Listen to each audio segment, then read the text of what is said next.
All right, so welcome everyone to the work in progress session. We'll have 14 talks for you today, covering a whole range of topics from the device level all the way up to distributed settings. So hopefully there'll be something for everybody. These are all works in progress, so please give as much constructive feedback as you can. In terms of feedback, we won't be doing Q&A after each talk. We'll ask the authors and the presenters to stay around till the end of the session where you can engage them directly. I've been promised by each of the speakers that the talks are exactly 5 minutes. If we start to go over time, please join me in an encouraging round of applause to welcome the next speaker. But we'll start things off. We have Yun-Sheng Chang giving us a talk on improving the performance of SQLite and ext4 using order-preserving SSDs. So take it away. Okay, thank you. Good afternoon, everyone. I'm Yun-Sheng from National Tsinghua University, Taiwan. I'm going to present improving the performance of SQLite and ext4 using order-preserving SSDs. In common practice, SSDs promise very few things upon a crash. Especially, they do not preserve the order of write request. Taking a strong disk level crash guarantee hurts the reliability and performance of file system and application. This includes many crash vulnerabilities and redundant flushes. Previous works on transactional SSD proposed to replace the standard disk interface with transactional interface so as to provide a strong crash guarantee. However, the issue is that it is hard for consumer-grade SSD to change their interface, so most SSD users cannot benefit from transactional SSDs. So in order to address this issue, we propose order-preserving SSD, which keeps the standard disk interface. Compared to traditional SSD, order-preserving SSD offers two additional guarantees. First, the order of all write requests received by our SSD is preserved implicitly. And second, each write request, even if its length is multiple sectors, is atomic. And the high-level concept of realizing order-preserving SSD is to create the order-preserving illusion by rolling back their state upon a crash. More specifically, we still allow write caching, request reordering, and flash-level parallelism, which indeed alter the write order internal to SSD. So we add mechanism to track write completion and write coalescing, as well as exploit the out-of-place update nature of SSD to achieve correct rollbacks. Based on our order-preserving SSD, we identify 3 usage modes. Before we dive into each of them, let me first explain our evaluation method. We run SQLite on top of ext4 on top of an SSD. SQLite uses fdata sinks to enforce ordering constraint and durability. Each fdata sync translated by ext4, resulting in 2 flushes, one before the commit record and one after. For the figure on the right-hand side, the x-axis denotes the changes we made to the system, and the y-axis denotes the performance of the system. The green point denotes our baseline. As mentioned earlier, transactional SSD may potentially offer outstanding benefit, but at the cost of significant system changes. So our first usage mode of order-preserving SSD optimized ext4 by simply removing a redundant flush, and this resulted in a 1.3 times speedup. Our second usage mode optimized SQLite by replacing some fdata sinks with a new file system API called fdata barrier.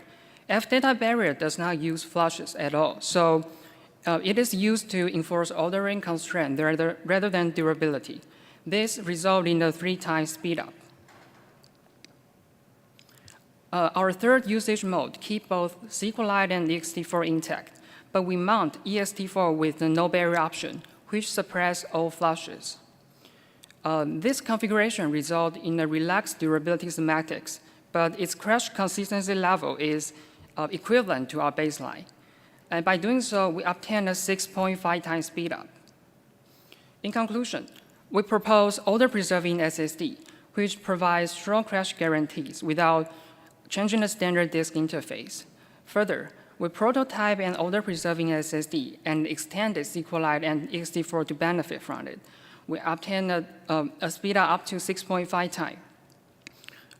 We believe order-preserving SSD are a useful middle ground between transactional SSDs and conventional SSDs. Thank you.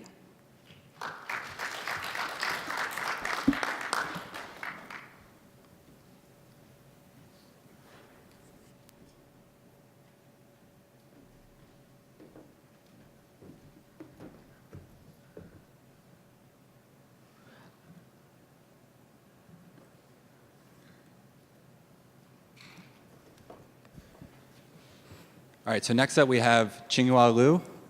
She's going to present work on Cheetah, NVRAM, and RDMA-enabled low-latency distributed storage. Good afternoon, everyone. I'm Qingyue Liu, and I'm from Rice University. Today, I would like to introduce a new design of the distributed storage system. This design is based on a new hardware deployment in the data center. The structure is as it shown on the screen. Each nodes are equipped with DRAM and NVRAM as both memory and storage, and the nodes are connected by the faster network to enable RDMA. Because of the development of fast network and storage technologies, the overhead of the disk access, network communication, and the CPU scheduling are currently comparable at the microsecond level. This motivates us to redesign the distributed storage system. Our storage system can be partitioned into 3 parts: the data placement part, the data access part, and the failure detection and recovery part. For the data placement part, we target to place data evenly across the active servers according to the application's location preference. Also, we want to minimize the data management overhead and also want to minimize the data migration overhead. Our placement method is a 2-level method, with the first level to map small blocks into virtual nodes with the extendable Hashi-like method. Instead of fix the number of virtual nodes, we fix the size of the virtual nodes and let it split when it's overloaded. This design makes the metadata management overhead to be proportional to the real data stored in the system, and also it can help us do more accurate estimation of the data migration. Our second level maps the virtual nodes into the physical nodes, use a SQLite-based like dynamic mapping and the table lookup to check the location of the virtual nodes. For the data access part, we use a hybrid RDMA-based method. Hybrid here means mixed use of one-side and two-side RDMA semantics. The target of the data access is to support high concurrency requests and guarantee strong consistency. Strong consistency in our system means if a read sees a new data, no later read will see the old data. Our replicas can provide data to the read request, and for the write request, every node can be served as a coordinator. By mixed use of one-side and two-side semantics, for the read application, the coordinator side will not be bothered until the data finish transmission. And for the write request, the remote replica won't be notified until the commit phase.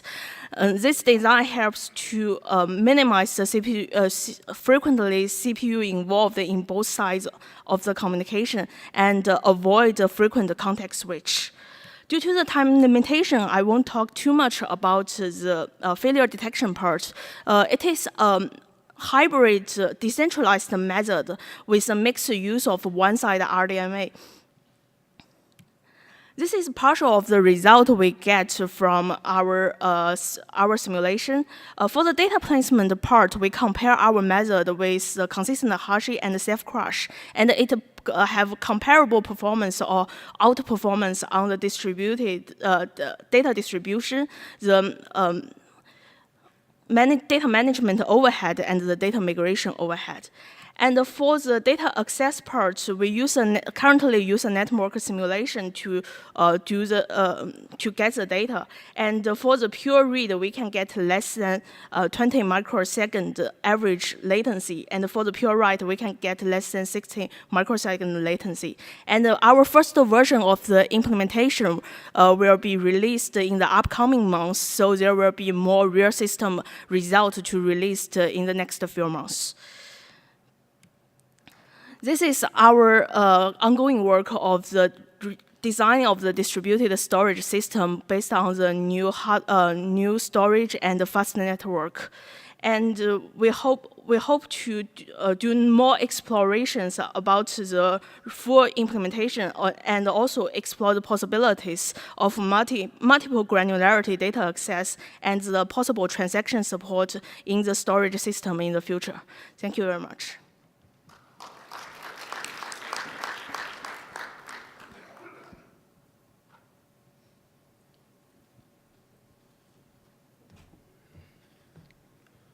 All right, so next up we have Qirui from ASU. He's going to present SmartDedup, optimizing deduplication for resource-constrained devices.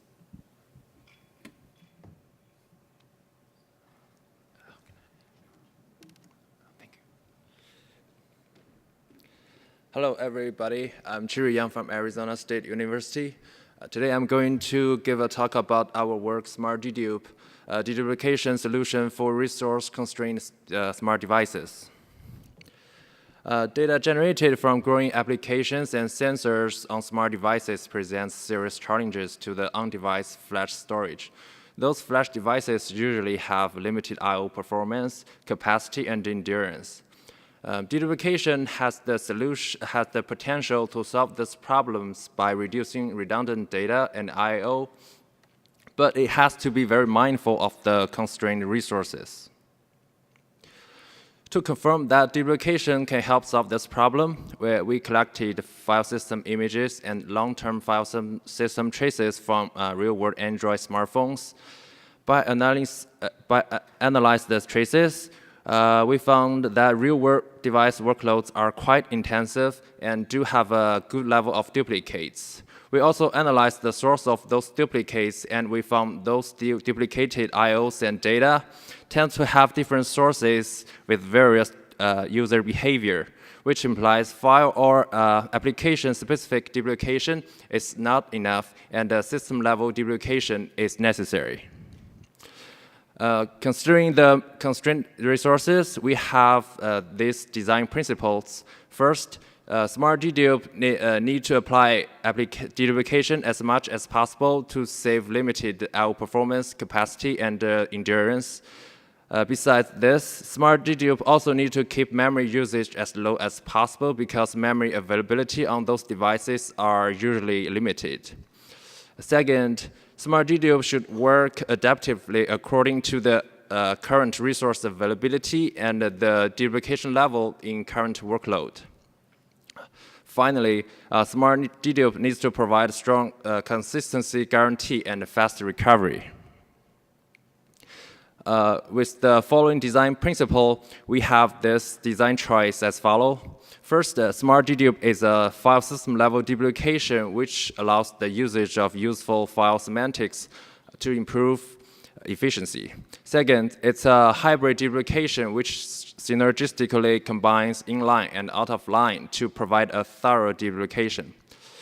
Third, SmartDedup should adaptively adjust the status of duplication based on current workload and resource availability. For example, it should reduce the processing rate of duplication when the duplication level in current workload is low and bring the processing rate back when the duplication level in current workload goes high. The same applies to the resource part as well.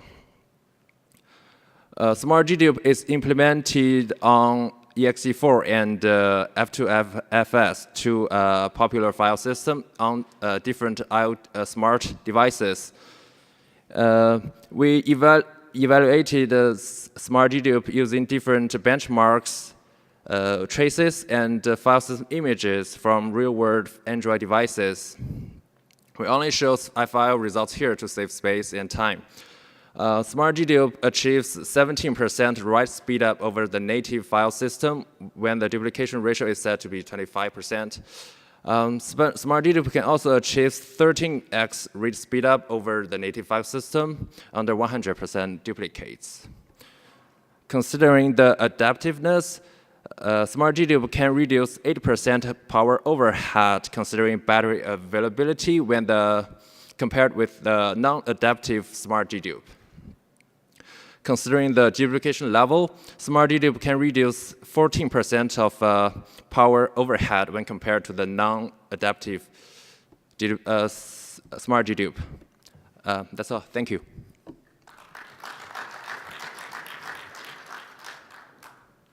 Is Jian Huo here from Alibaba?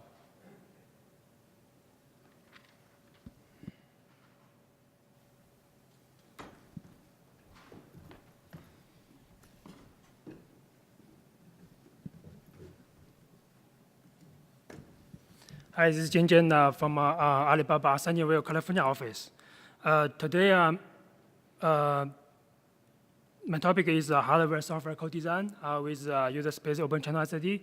So in the past, there's a lot of study and papers on open channel SSD. It's not new at all. So, but in industry, there's not that many companies are using it.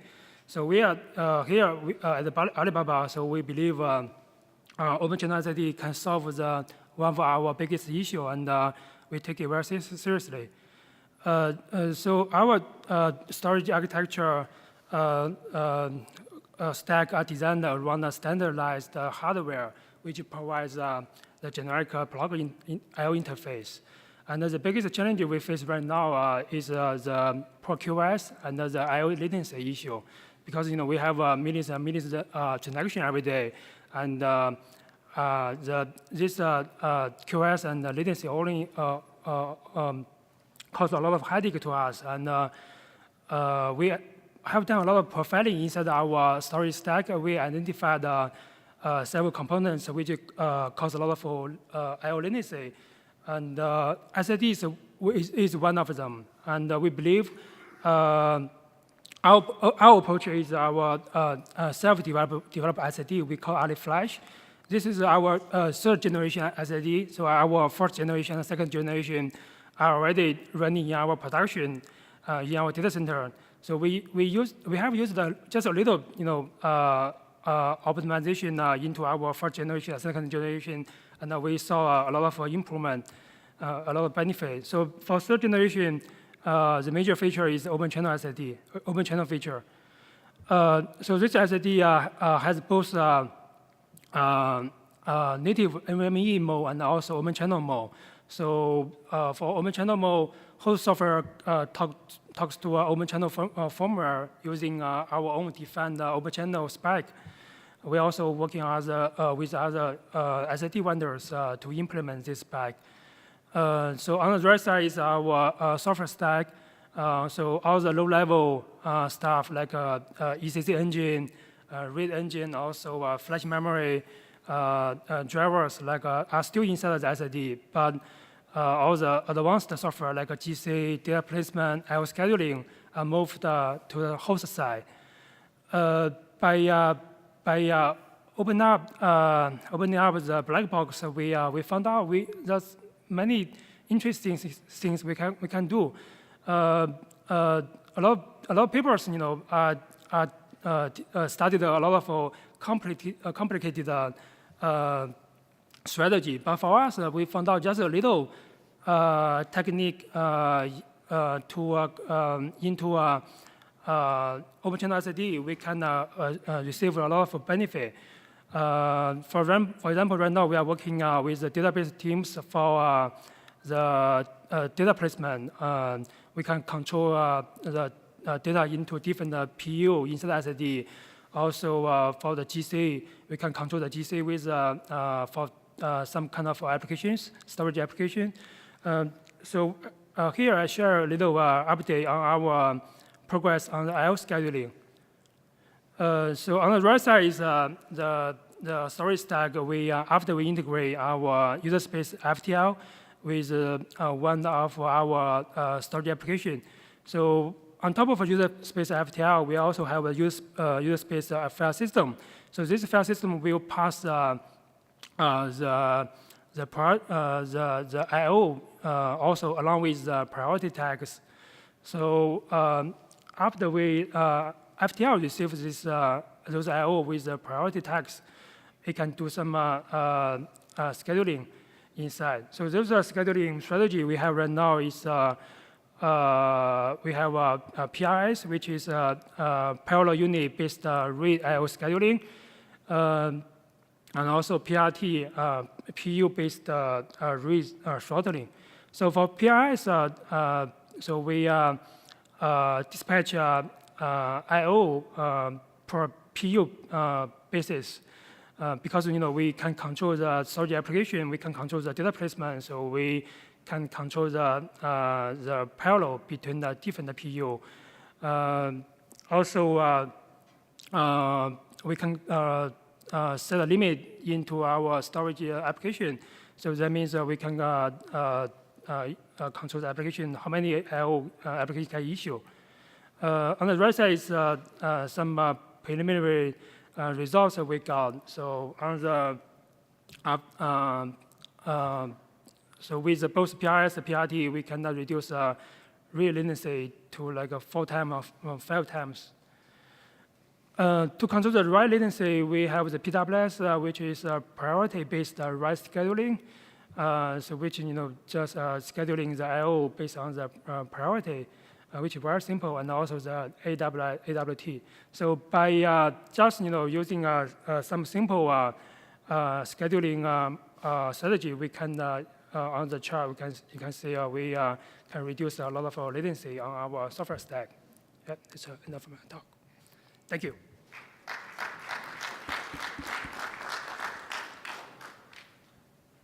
All right, next up we have Jisung Park. He's going to present on design and implementation of ransomware-proof SSDs.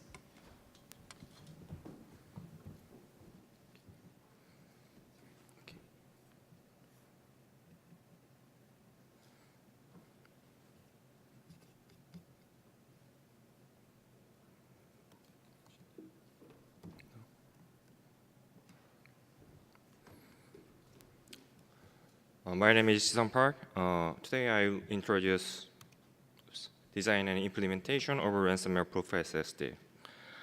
Ransomware is malware that replaces user files with encrypted ones to demand a ransom for the encryption keys. Recently, some SSD-level protection techniques have been proposed that leverage the out-of-place write feature of NAND flash memory. In SSD, stored data are not deleted until garbage collections erase the corresponding blocks. Therefore, if we know potentially affected data, we keep them inside the SSD by making garbage collection copy the invalid data, and we can use them for recovery of attacked files. The key challenge is to accurately choose invalid data to be backed up, since the accuracy directly affects the performance overhead and the security level of SSD-level protection techniques. In selecting backup data, we should leverage only invariant features of ransomware attacks to provide 100% full protection against all the ransomware variants. To attack user files, ransomware has to first read the target files and encrypt them, and store the encrypted files to storages, and delete the original ones in the files from the file system.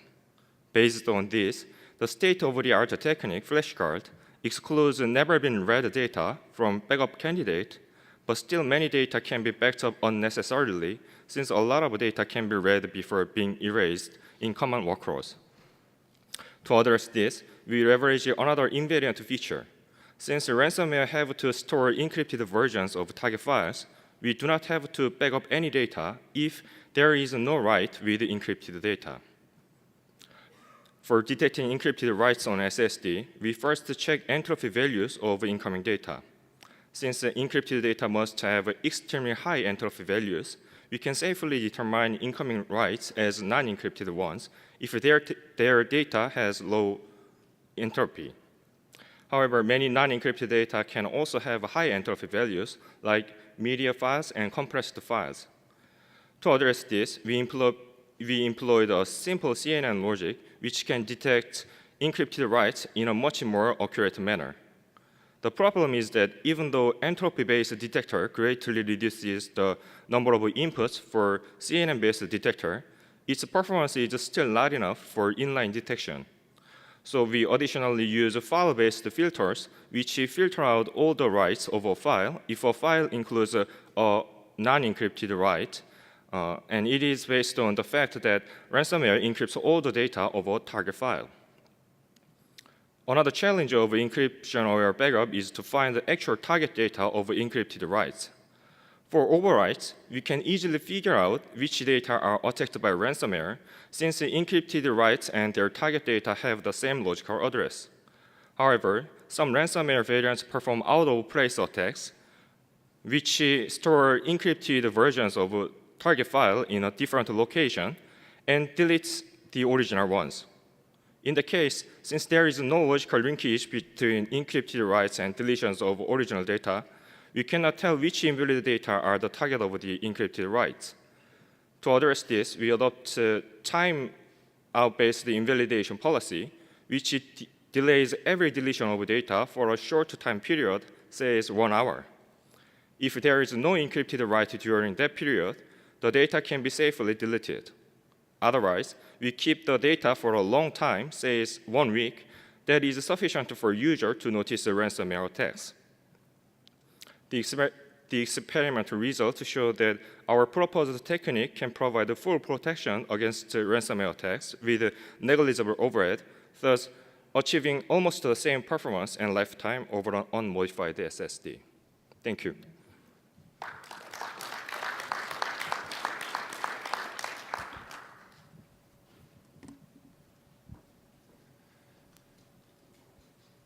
All right, and next up we have Jianyu Fu from ASU, and he's going to talk about QCache, locality-driven MRC construction, and cache allocation.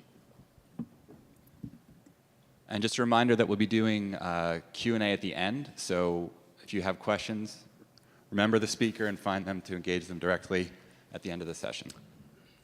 Good afternoon. My name is Jianyu Fu from NUDT and ASU. Today I'm going to present our project QCache, which is about cache management in multi-tenant systems with new MRC design and cache allocation policies. So first, currently flash caches or some similar caches has been widely used in multi-tenant systems like cloud, for virtual machines, containers, or even maybe just applications. So we know that different workloads have different access patterns and even dynamic access patterns. So they will also have different cache usage characteristics. So to using flash caches to meet workloads QoS requirements, we have 3 challenges. The first is, what is the relationship of the cache allocation to one workload with the cache performance the workload can get? And the second is, assume we have this relationship, how should we allocate the shared cache space among the workloads? The third one is, Precious works mainly concentrate on using cache space as a controlling knob to distribute the cache performance. So do we need also allocate shared cache bandwidth among the workloads, or if so, how should we do? So for the first challenge, to identify the relationship between the cache allocation and performance, we have an important tool that is called mix ratio curve, MRC. Let's look at the following figure. It quantifies the relationship that shows mix ratio and the cache size. The x-axis is cache size, and the y-axis is the mix ratio for one workload. So generally, the lower the better. But for classic MRC, it's based on the working set model and the ARU replacement policy. They have some disadvantages because they don't really consider data locality.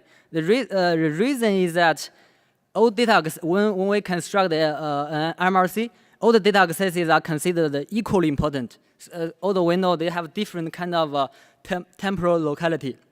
So the result is that the workload's cache demands will be overestimated. So we propose a new locality MRC. Let's look at the origin line.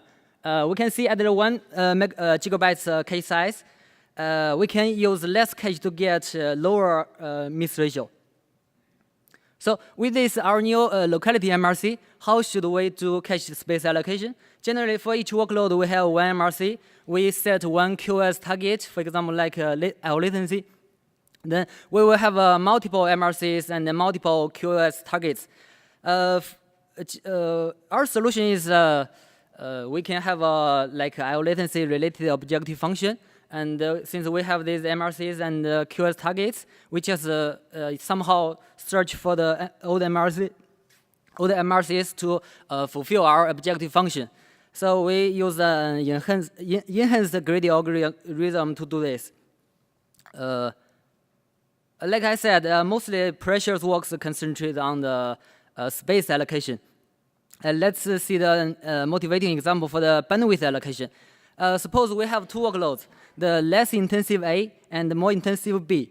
They are sharing the same SSD cache, and they both have a fixed 90% hit ratio, cache hit ratio. So let's see the right figure.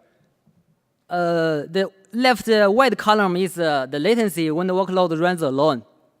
And the right column is when workload A and workload B, they run together.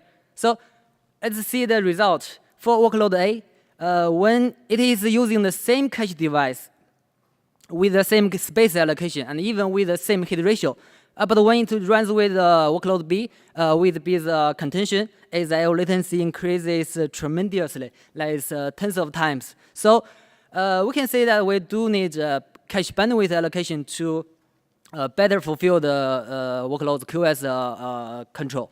So let's get some conclusions. The MRC is very useful for cache management, but we really need more carefully constructed MRCs to capture one workload the real temporal locality.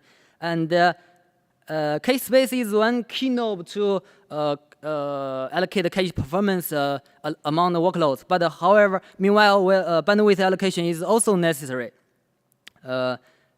With these motivations, we have a final challenge. How can we integrate MRC to do both the same time, to do both space and bandwidth allocation? And this is our ongoing work. We are still working on it. If you have any questions or suggestions, let's talk later. Thank you.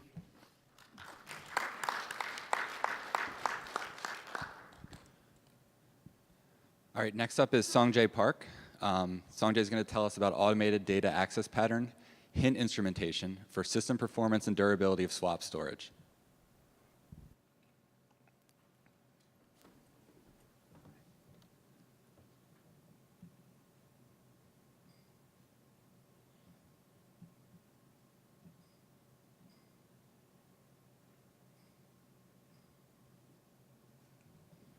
Okay.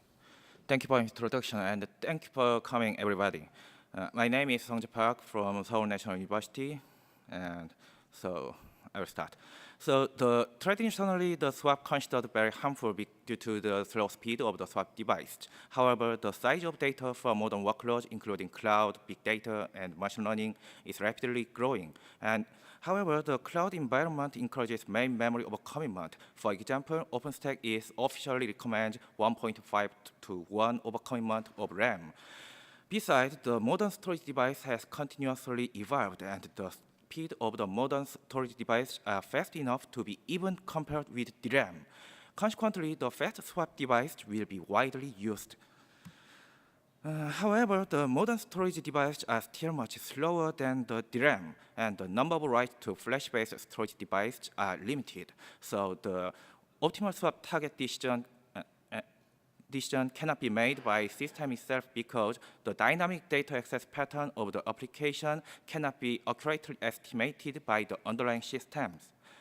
So the operating systems provides system calls for notification of the pattern from the application, for example, the mlock and the madvise. However, it is very exhaustive for people to analyze the dynamic data access pattern of the complex application. To mitigate the problem, we propose a compiler that automatically analyzes the data access pattern and injecting hint. The compiler receives the source code of application as an input and returns the executable binary that data access pattern hint is injected.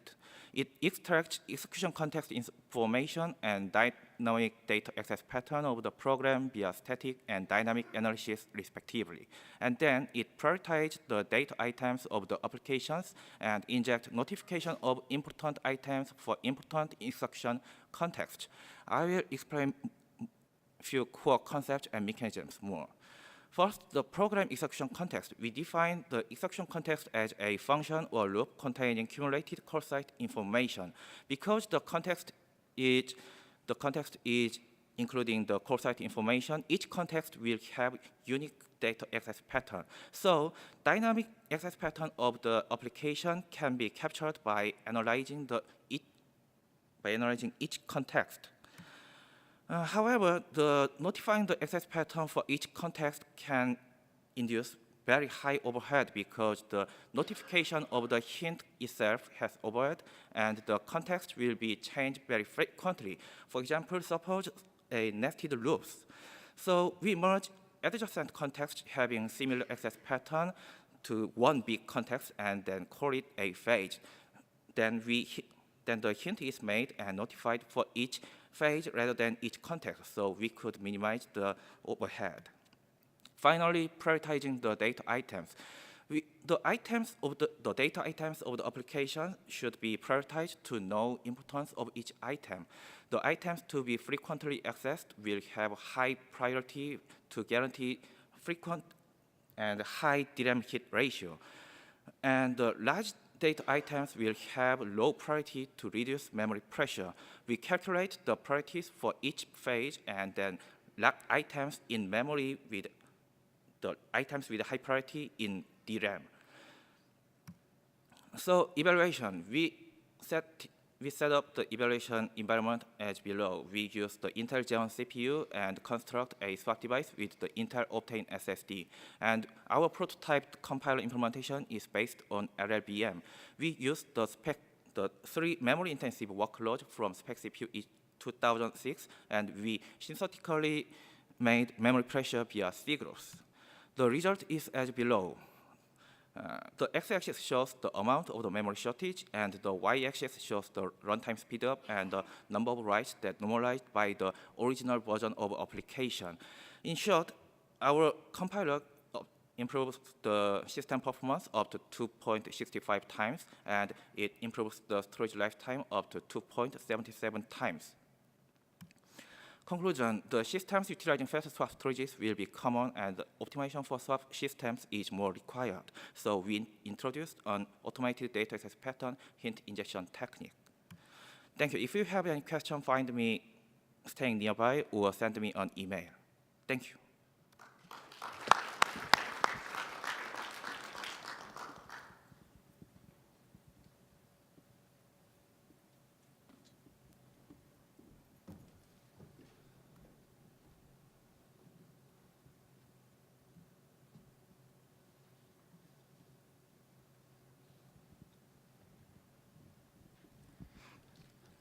All right, next up we have Yun-Sheng Ni, going to present SSP and efficient failure atomicity mechanism for NVRAM.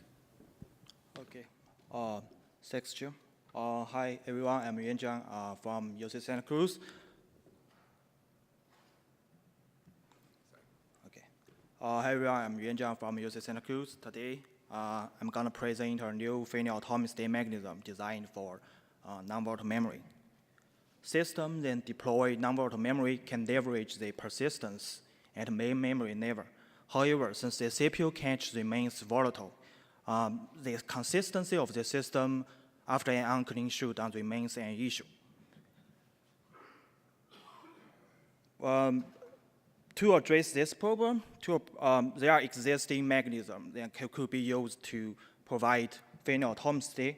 However, they all cause extra writes.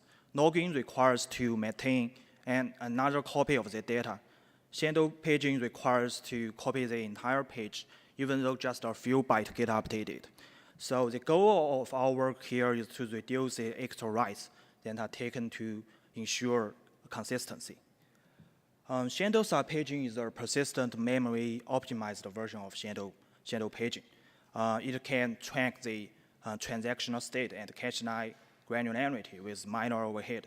So when SSP is used to perform atomic update, each virtual page is associated with 2 physical pages. The state of each cache line could be represented by a single current bit and a single updated bit. In this example, we assume each page has four cache lines. And so as we can see, the current bit map contains 4 bits. As indicated by the value of the current bit, so the current bit points to the physical page where the most recent version of the cache line resides. As indicated by the value of the current bit, the second cache line, the current state of the second cache line now is in P1. And we use the updated bit to indicate whether the cache line has been updated in a transaction. If we are updating a cache line transactionally, we can't overwrite the committed states, that is the old values. So when a cache line is modified, we put the speculative update to the other page. And then we need to flip the current bit, in this case from 1 to 0, so that the data read will be directed to P0, where the most recent version of the cache line resides. And we also set the updated bit to 1. If a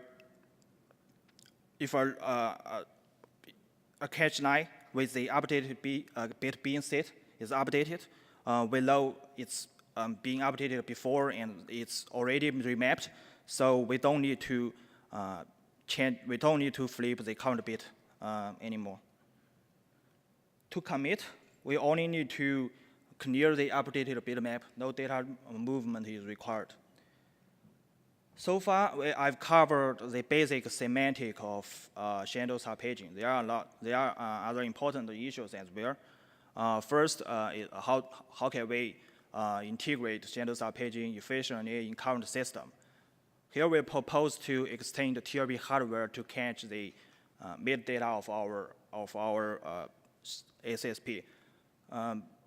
Since the operations required by SSP is very simple, any support is not likely to affect the critical path of TLB translation. Secondly, we need to, for recoverability, we need to durably store the metadata of SSP into the persistent memory. So how should we ensure the automacy of the updates on the metadata? Here we propose to use a lightweight metadata journey. Also, it's a waste of space to associate each virtual page with 2 physical pages.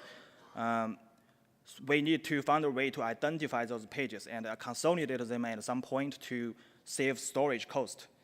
Finally, we are looking at how to support TLB coherence efficiently and how to integrate shadow subpaging with hardware transaction memory. Thanks.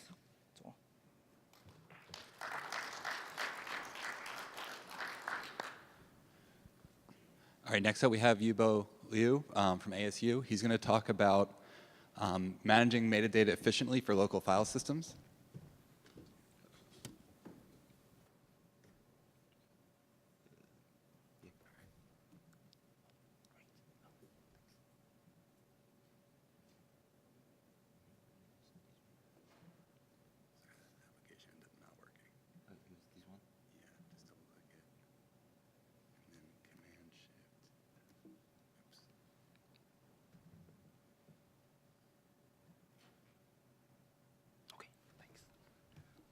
Hello, Yubo Liu from Samsung University and Arizona State University.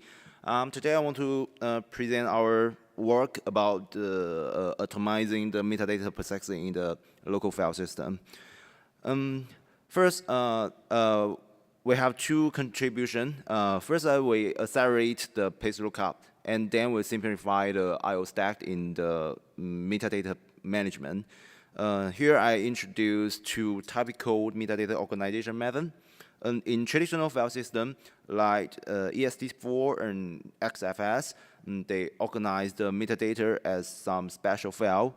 And another type of file system is a KB-based file system like TableFS and BetaFS. They store the metadata as the KB pairs in the KB database. However, this file system will encounter the two problems in the metadata management. The first problem is the page lookup is inefficient, and then the I/O paths will be deep in those file systems. So our first motivation is to accelerate the page lookup. The page lookup is a very frequent operation in the metadata management. So it means if we can accelerate it, we can get many metadata operations can get benefit from it. And in our evaluation, we found the page lookup will take a lot of overhead in many cases. So we also found there are two reasons of this cause this bottleneck. The first reason is the disk I/O is inefficiency in the page lookup.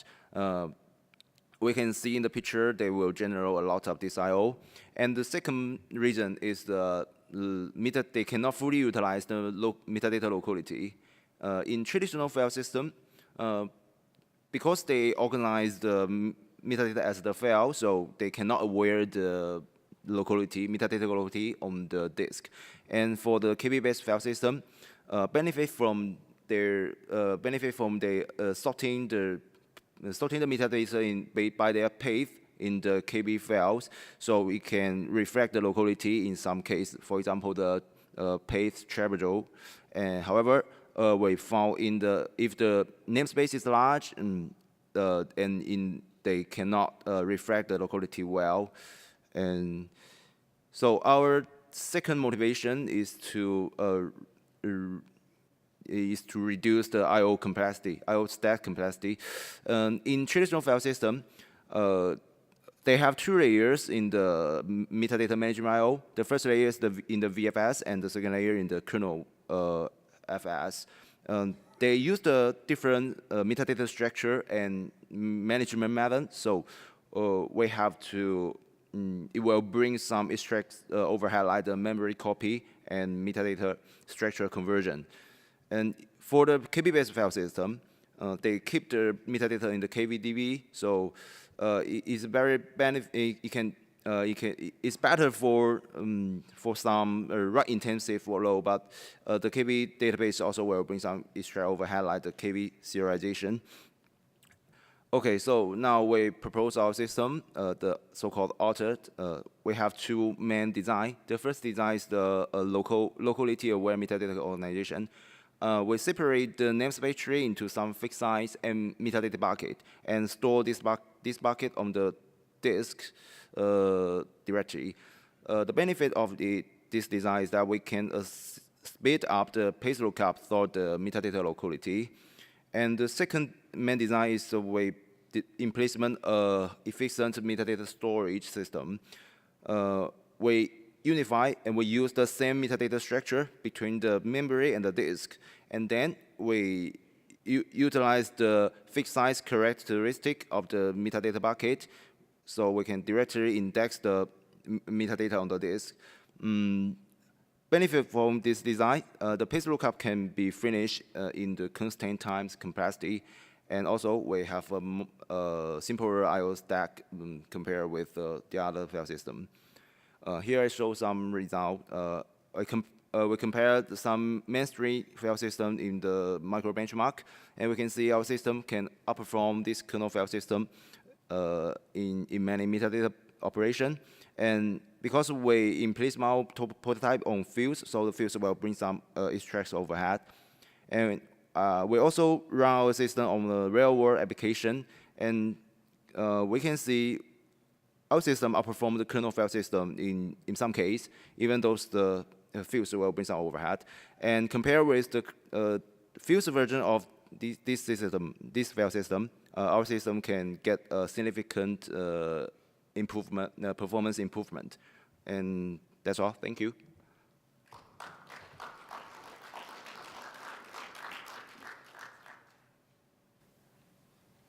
Next up, we have C. Chen from Emory. I have 2 notes. So first off, if you check the WIP report page, the title of C's talk is stale, so she'll update you with the current version. And the other note is C is looking for an internship. So if you are a company hiring, definitely reach out.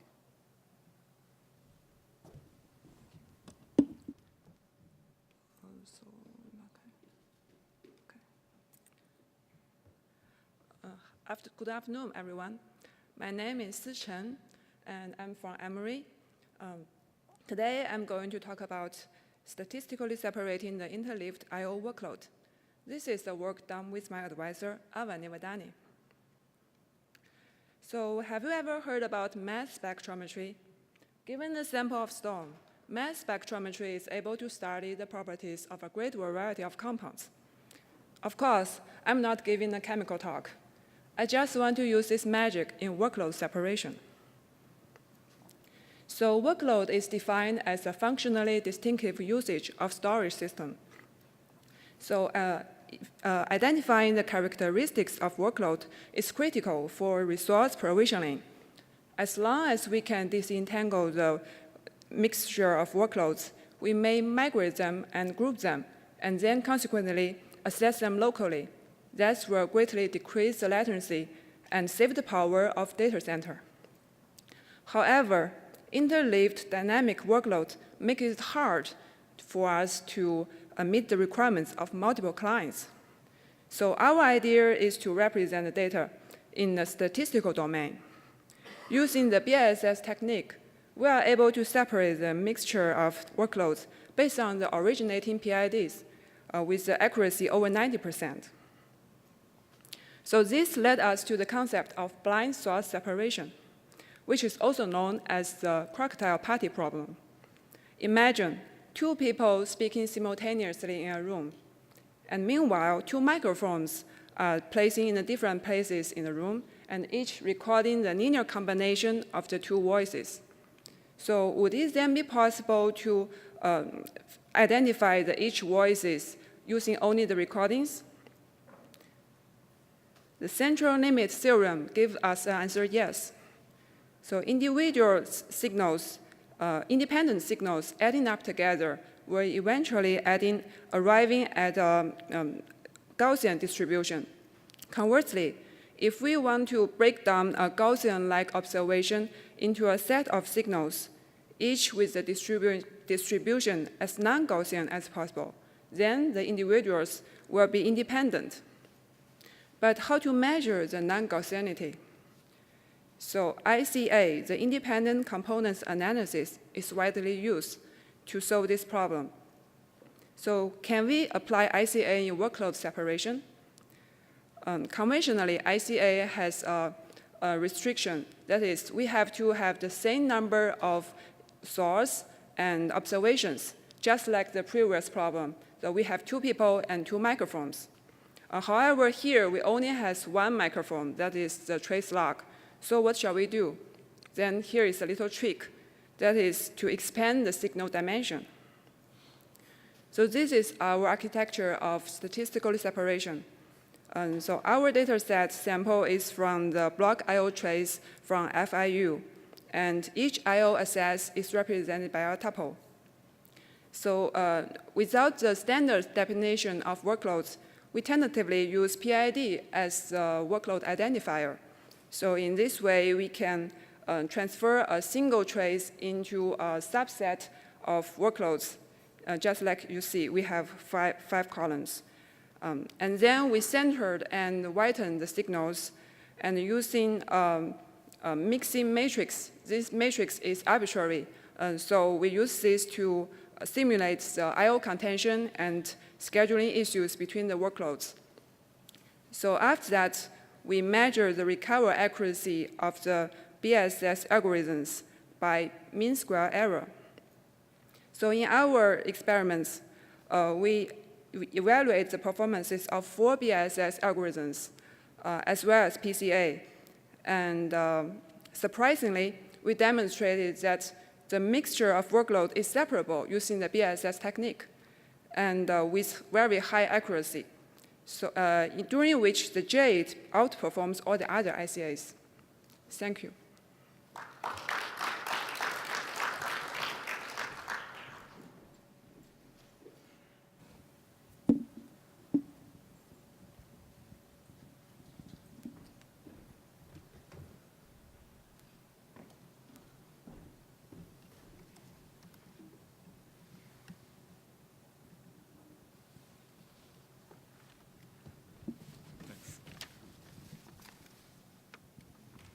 All right, next up we have Yang-Sub He's going to talk about exploiting process characterizations of 3D NAND flash memory for high-performance SSDs.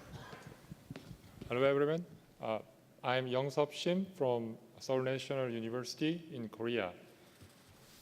Today, I would like to present our work exploiting process characterization of 3D NAND flash memory for high-performance SSDs. Recently, flash-based storage systems such as SSD have largely adopted 3D NAND flash memories. However, there have been many changes in the cell organizations and structure of the 3D NAND flash memory compared to conventional 2D NAND flash memory.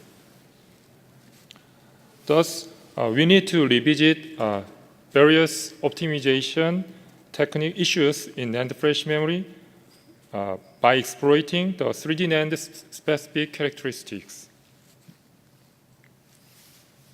In order to understand the 3D NAND flash memory specific characteristics, we performed a comprehensive characterization study with real 3D TLC NAND flash memory chips. We use the bit error rate values as the metric, and our observation is that the bit error rate value of word lines in the same H layers, as you can see in the right side, has a strong similarity. However, as you can see in the left side, the characteristic of different H layer has a strong variability. We made a model with process similarity and variability called PSB model with the result. In order to fully exploit PSB characteristics of 3D NAND flash memory for designing high-performance SSD, in our approach, we reuse the 3D NAND flash memory operating parameters of the first word line in a block. This eliminates unnecessary steps for subsequent program and read operations in a block. As a result, we can improve the program throughput and read latency. In order to validate the effectiveness of the program proposed technique, we have implemented PSB-aware FTL called CubeFTL. Our CubeFTL maximizes NAND parameters of the first word line in a block. From that information, CubeFTL applies optimal parameters for subsequent word lines in the block. For evaluation, we measured the write IOPS and read response time of CubeFTL using various benchmark programs.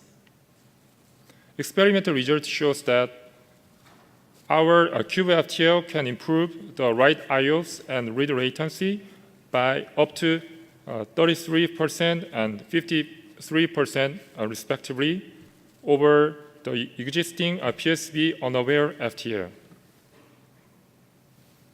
Thank you for your listening.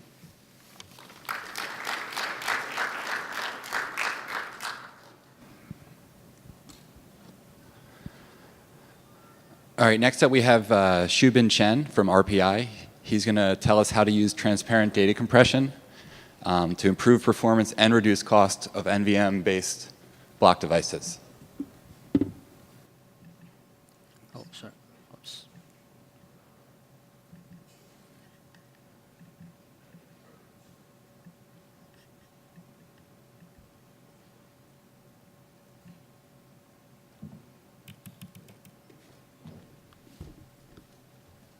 Good afternoon, everyone. I'm Shubin Chen from RPI. It's really my great pleasure to be here to present our work. So the byte-addressable non-volatile memory technologies such as ReRAM and 3D cross-point bridge the gap between DRAM and NAND flash memory. It becomes very clear that NVM-based products will exist in the form of both byte-addressable persistent memory devices in the DIMM slots, and also as block devices such as Optane SSD. So they reside at different layers along the memory storage hierarchy, representing different cost and performance trade-offs. Our goal is to expand the total addressable market of NVM-based block device. First, we aim to reduce bit cost so that we can lower its cost barrier compared with flash-based SSDs. Meanwhile, we aim to reduce read latency in order to further improve its performance benefit. Our approach to this goal is based on a very simple idea, that is block device with built-in transparent compression. Compression naturally reduces the effective storage bit cost, so compression is widely studied in different layers of storage systems in prior works. But conventional wisdom suggests that compression inevitably degrades the access latency. This intuitive conclusion is not necessarily true for NVM-based block devices. In particular, this work combines compression with NVM byte accessibility to reduce both cost and read latency. However, several non-trivial design issues must be addressed. The first issue is data decompression latency overhead. So we propose optimistic data decompression to completely eliminate data decompression latency on the read path. The key idea is to leverage unique characteristics of ECC decoding and data decompression to maximize operational parallelism. Second, block device must use long ECC codable length, such as 4 kilobytes. So how to leverage NVM byte accessibility to reduce read latency if accessing any data, even a few bytes, demands the encoding or decoding of the entire long code word. Our solution is zero padding with puncture ECC. The key is to integrate puncture ECC coding and NVM byte accessibility. It can materialize compression-assisted read latency reduction without sacrificing error correction strength. Third, compression induces garbage collection overhead, so we propose data access locality-aware compaction. We leverage the data access locality in most real-world workloads to minimize garbage collection overhead without noticeably sacrificing cost reduction. Finally, compression leads to the loss of opportunity to exploit override content similarity. So we propose intra-page data encoding. The key is to leverage compression and NVM byte accessibility to enable data encoding on sector overrides, which results in less NVM write activities. To facilitate the cost and performance evaluation, we developed an NVM-based block device simulator. We carried out extensive simulations over a wide range of data reduction ratios and data access characteristics using both synthetic and real-world I/O traces. The results demonstrate that we can significantly reduce bit cost and read latency. For example, we can reduce storage bit cost by 66.7% and read latency by over 74% on the random 4 kilobyte mixed read-write workload. For the real-world I/O traces, we can reduce the storage bit cost by the same degree and read latency by up to 65.1%. In conclusion, we proposed the design techniques to simultaneously reduce cost and improve performance of NVM-based law device while transparent data decompression. So that's the end of my talk. I'm happy to discuss with you about the details. Thank you for listening.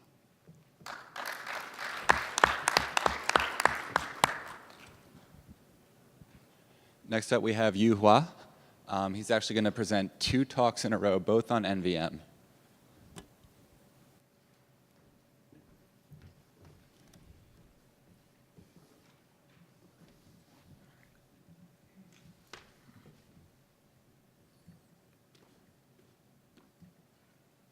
Hello, I'm Yu Hua from the Huazhong University of Science and Technology. And in this talk, I will present 2 related working progress report about the recomputing. And this work is aimed to reduce the writes to NVM and also deliver high performance. And it's well known that we are in the era of big data. And one key issue is how to reduce the data movement. And since that data movement has become a performance bottleneck from the small-scale I/O bus to the large-scale cloud computing. And the possible solution may be 2 approaches. One is to provide near data computation and also in situ recomputing. And the design goal is to reduce the distance between the computing and the memory or even the storage. And this will be reduce or mitigate or avoid the data movement. I will not give you the more details, but we can first from the high-level view. And this is well known that network as a computer or computer network. And we can, from the next view, from the client that will be generate the result, like the CPU to compute the result that will be read into the memory. So, but this distance is short and low latency. This is just like from the client to the edge. We know that the edge computing, this will be also a very close by path. And after the edge or even the memory, we need to read the data into the cloud or storage, but this will be very long and will high latency. For whatever for the network or computer architecture view, so this will be in order to reduce, address the data movement problem. This will be introduced the new model such as the edge computing or in network caching in the system in the context of networking. And for the computer architecture, we need to use some new device such as the RAM or memory register, or even the new architecture such as logic in memory, processing memory, or near data computing or brain-like computing. And our consideration is that within the currently existing the computer architecture, we don't need to write all data into the memory or even the disk. We can maintain the result in the CPU cache, or even we can recompute the result, not to read or write from the low speed disk or SSD. So our work in progress into 2 parts. One is the selective recomputation. The other is the parallel recomputation. What's the recomputer means that in general we have created more data in our actually stored in disk or SSD. So more and more data will be computed on demand, or not to read or write from the low-speed storage device. And the typical application include the discrete caching point in memory, data parallel processor, or intermittent execution. And in general, for recomputation, we will for code, we can recompute the result rather than read or write into the expensive or limited I/O bus. The good thing, strength is that we can reduce the data movement, but and also provide the in situ security guarantee. You know that since we don't transfer the data from the I/O bus, so this will be naturally avoid the data, the bus snooping attack. So this will provide a high security guarantee. But the weakness, this will be have the potential that weakness that not provide real time query response, and also maybe possible introduce extra memory and computing overhead. And this is the related work from the architecture and compiler or device EDC the view. This will have a trade-off from the computation and the communication. So this is the key issue, that how to actually identify that for a data item, we need to recompute it or write it into the non-volatile memory. So this is the standard or decision case. So this example that from the left part, this is we can maintain that the minimal source data, and we can then generate a recomputing the outer result. But this will introduce the high and very long execution time. But the red part is we don't do any recomputing, but this will be we need to read or write the data from the low-speed storage device. So the optimal is that in the middle. So this will be our theory guarantee that to identify the standard metric, and we can identify that which data is to write, or which data will be recomputed, and we will give a label.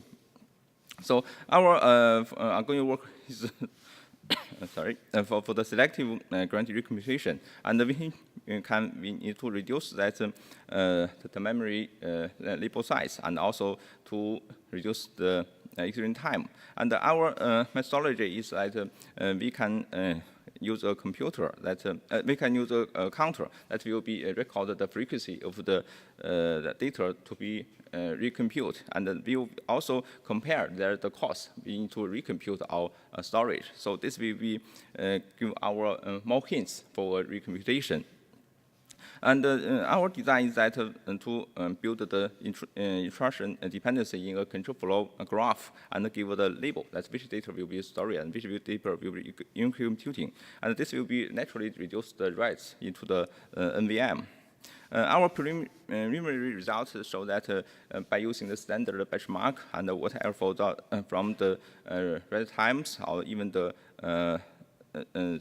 standard power consumption, we have the system improvement performance. And this is our first work. And the other work is that we use, in case in point, that we use recomputation by use a case that is the checkpoint recovery. We know that for improve the system reliability, a checkpoint is generally used that will be it provide and improve the system reliability. And we leverage the standard benchmark and this size. We identify that in order to accelerate the recovery performance, and we need to leverage the NVM. So this will be improve the recovery performance and to reduce the latency. And whatever for disk-based or diskless checkpoint, and this will be introduce some extra L traffic. You know that we need to reread the data and the source from the checkpoint. And the methodology is that we use our just mentioned that the evaluation metric. We can actually decide which data is stored, which data is recomputing, and based on the prediction. So this will be give some more hints that for improve the performance of the recomputing. And this is also we can generate in the to do the execution in the context of the parallel application. You know that in generally for the checkpoint, if one checkpoint is recovery and other threads will be stopped and to be allowed that the fault tolerant parallel execution. And this is simple but is very efficient design that we store the code and the variant. So this will be stored in the DRAM, since that this will be reused frequently. And we maintain that minimize the checkpoint data in the NVM. So this will be naturally reduce the read or write. Our parallel computing that will be improve the checkpoint recovery. Even we use the lifetime constrained NVM. And compare traditional recomputing, we allowed the remaining process to recompute the workload in parallel application. And our work also reduced the writes to NVM and up to the 20% of the improvement of the entire execution time. Our existing progress is why we have obtained some preliminary results, and we can reduce the runtime and also to meanwhile to reduce the writes to NVM. So that's all. Thank you.